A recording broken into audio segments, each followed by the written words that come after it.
பெரியப்பாயும் போயிருக்காவ. பெரியப்பா, சக்தி அக்கா, தஸ்வின் அண்ணை 3 பேரும் போயிருக்காவ. இந்த அண்ணன் இப்போ தான் எழுந்து முழிச்சான். அந்த அண்ணன் காப்பி போட்டு கொடுத்தேன், குடிச்சுக்கிட்டு இருக்கான் அண்ணன். சரிக்கு எங்கே போகு அப்போ வருவா. வந்து பாரு நம்ம செடி உதியா அழகா இருக்குல்ல செடி. எவ்வளோ ரூபா இந்த செடி? அன்னைக்கு நான் வாங்கினேன், நான் உங்கள் அம்மா வாங்கலை. அப்புறம் இந்த ஒரு செடி இருக்கா, இது முன்னமே நம்ம வீட்டில் வாங்கிச்சு செடி. அழகா இருக்குல்ல, வாசலில் வச்சிருக்கு. ஓகே, ஹாய் மக்களே.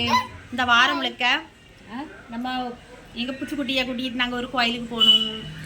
அப்புறம் வந்து இவங்க கூட வெளியில் போனது அப்படின்னு இந்த வாரம் முழுக்க உள்ள வீடியோ தொகுப்பு வரும். சரியா, நான் எனக்கு புதுசாக இப்படி தான் ட்ரை பண்ணுன்ட்டு இருக்கேன். மினி விலாகு வந்து போடுவேன். அதை தாண்டி ஒரு வாரம் ஸ்பெஷலாக நாங்கள் எங்கே போகணும், என்னெல்லாம் பர்ச்சேஸ் பண்ணணும், என்னெல்லாம் வாங்கணும் அப்படிங்கிறதெல்லாம் யூடியூப் சொந்தங்களோடு இங்கே ரோட்டில் இந்த இது போகுது பாருங்க. துரத்தி விட்டுட்டியா? ஆத்தி போகல, அதை காமிக்கிந்தே. ஆத்தி ஆத்தி எங்கே போகுது? தஸ்விந்து கடைக்கு போய் ஜாமான் வாங்கிட்டு வந்தாச்சு. நீ உனக்கு என்னெல்லாம் வாங்கியிருக்கு? உள்ளுக்கு இருந்து என்னத்தை எடுக்க? அரை இறச்சி கீழே போட்டு சிந்திராத. சொல்ல போட்ட கோலம். ஓ அது இப்போ ஓடிட்டு, ஆத்தி ஓடிட்டு. நம்ம ஜாக்கி போய் துரத்தி விட்டுட்டு வந்துட்டோம் ஆத்தியை. உங்கள் அக்கா ஜாமனை வாங்கிட்டு போயாச்சு வீட்டுக்குள்ள. உங்கள் அக்கா தங்கச்சி வந்து உனக்கு சாக்லேட் வாங்கிட்டு வந்துருக்கா. என்கிட்ட தந்தா ஃப்ரிட்ஜுக்குள்ளே வச்சுருக்கேன் சாக்லேட், போய் எடுத்துக்க. பெரியப்பாவுக்கு இவளுக்கு என்ன பழக்கம் நடக்குங்க? மூடு அது கொஞ்சம் ஜில்லுன்னு இருந்தால் தான் நல்லா இருக்கும். அந்தால தான் அதுக்குள்ளே வச்சு பூச்சி தான் வாங்கிட்டு வந்தது. கீழே போட்டு தான் தின்னுவான். எதையும் ஒழுங்காக சாப்பிட பழக்கமே கிடையாது அவன்கிட்ட.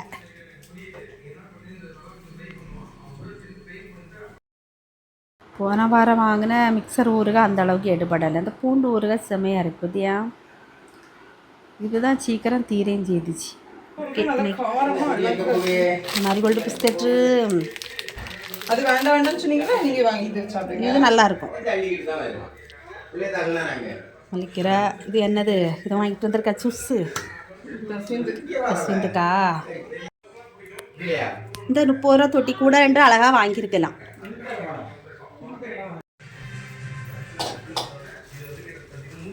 இன்னும் இறச்சி இருக்க இடத்துல உனக்கு என்ன வேலை லே?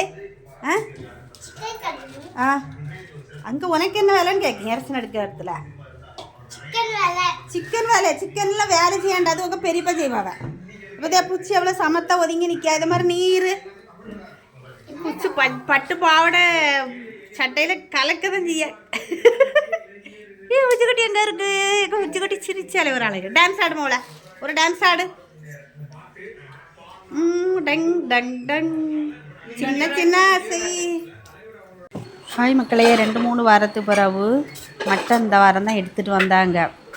அதனால் நறுக்கி தந்துட்டு போயாச்சு. ஆள் வெளியே எங்கேயும் இருப்பான்னு நினைக்கிறேன். நான் இஞ்சி பூண்டெல்லாம் அடித்து அப்படியே குக்கரில் வேக விடலான்ட்டு ரெடி பண்ணிட்டேன். ஏன்னா மெயினான வேலையெல்லாம் நம்ம தான் செய்யணும். இந்த மசாலா போடுறது, கிண்டுறது, வாங்குறது அவங்க செய்வாவ. இந்த அடுப்பு பற்ற வைக்கிறது மற்ற வேலைகள்லாம் நம்ம தான் பார்க்கணும். சரி, சில வீட்டில் அது கூட செய்து கொடுக்க மாட்டாங்க. நமக்கு அதாவது செய்து தராங்களே நினச்சி சந்தோஷப்பட்டுக்கிடணும். சில வீட்டிலலாம் அணைஞ்ச தீத்து கூட ஆம்பளையில் தள்ளாதுன்னு நான் கேள்விப்பட்டிருக்கேன். ஆனால் எங்கள் வீட்டுக்காரங்க அப்படியெல்லாம் கிடையாது. ஞாயிற்றுக்கிழமைனா சிக்கன் மட்டன் எதுவாக இருந்தாலும் நான்வெஜ் சமைக்கிறது இவங்க தான் பண்ணுவாங்க. பிரியாணி கிண்டி தாரது, இந்த மாதிரி ஒரு சில வேலைகள் நான் வேலைக்கு போகும்போதும் சரி, வேலையை நிறுத்தின பிறகும் சரி, எங்கள் வீட்டுக்காரங்க அந்த விஷயத்தில் நல்லா சப்போர்ட்டிங்காக இருப்பாங்க. அதை நினச்சி எனக்கு கொஞ்சம் பெருமையாக தான் இருக்கும். அப்புறம் பெண்கள் வந்து எப்போ ஒரே வேலை அப்படின்னு நம்ம செய்ய மாட்டோம் தெரியுமா. ஒரே டைமில் பல வேலைகளை இழுத்து போட்டு செய்யும். இந்த எதையும் சமைச்சு முடித்தோடனே எப்படியும் ஒரு 50 பாத்திரம் வரும். நம்ம அதுக்கு முன்னாடி கொஞ்சம் கிடக்க பாத்திரங்களெல்லாம் பூசி கழுவி வச்சுட்டோன்னு வச்சுக்கிடுமா, நம்ம கொஞ்சம் பார்க்குறதுக்கு நீட்டாகவும் இருக்கும். அடுத்த மொத்தமாக போட்டு பூசுறதுக்கூடிய கஷ்டமும் இருக்காது. அதான் அங்கே குக்கரில் எல்லாம் வேக போட்டுட்டு கடந்த காலையில் காப்பி குடித்தது எல்லாம் கழுவி பறக்கி வைப்போம். பால் சட்டி எல்லான்னுக்கிட்டு எல்லாம் ரெடி பண்ண ஆரம்பிச்சிட்டேன். எங்கள் வீட்டுக்காரங்க எங்கே இருக்காங்கன்னு நீ பார்க்கணும், ஆளை காணலையே அப்படின்ட்டு தேடி பார்த்தேனா, எங்கள் சார் எங்கே இருக்கிறாங்க தெரியுமா? வெளியில் கால் மேலே கால் போட்டு ஃபோன் பார்த்துக்கிட்டு இருக்கிறாங்க. நீங்களும் பாருங்கள். பார்த்தீங்களா?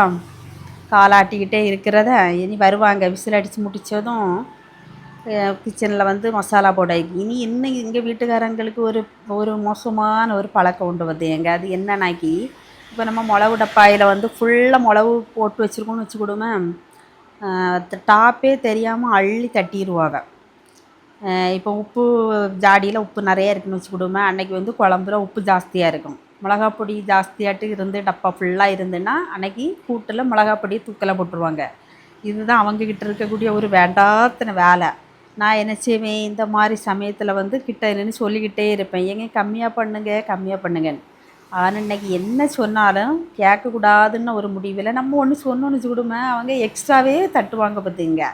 அந்த மாதிரி தட்டி கொஞ்சம் காரமாக தான் இருந்து, ஆனால் நான் ஒரு டிப்ஸு ஃபாலோ பண்ணி அதை வந்து ஸ்மூத்தாக ஆக்கிட்டேன். அதாவது காலையில் தோசைக்கு வந்து நல்ல காரமாக தான் இருந்துச்சு, மத்தியானம் சாப்பாட்டுக்கு வந்து அதை அப்படியே மேட்ச் பண்ணி விட்டுட்டேன்.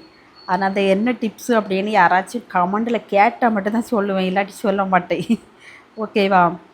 அப்புறம் உங்கள் வீட்டில் இன்றைக்கி என்ன சமையல், என்ன காலையில் சாப்பிட்டீங்க அப்படிங்கிறதெல்லாம் கமெண்டில் சொல்லுங்கள். நான் ஒரு வாரம் உள்ள ஃபுல் வீடியோவும் போடணும் அப்படின்னு நினச்சிக்கிட்டு தான் எடிட் பண்ண ஆரம்பித்தேன்.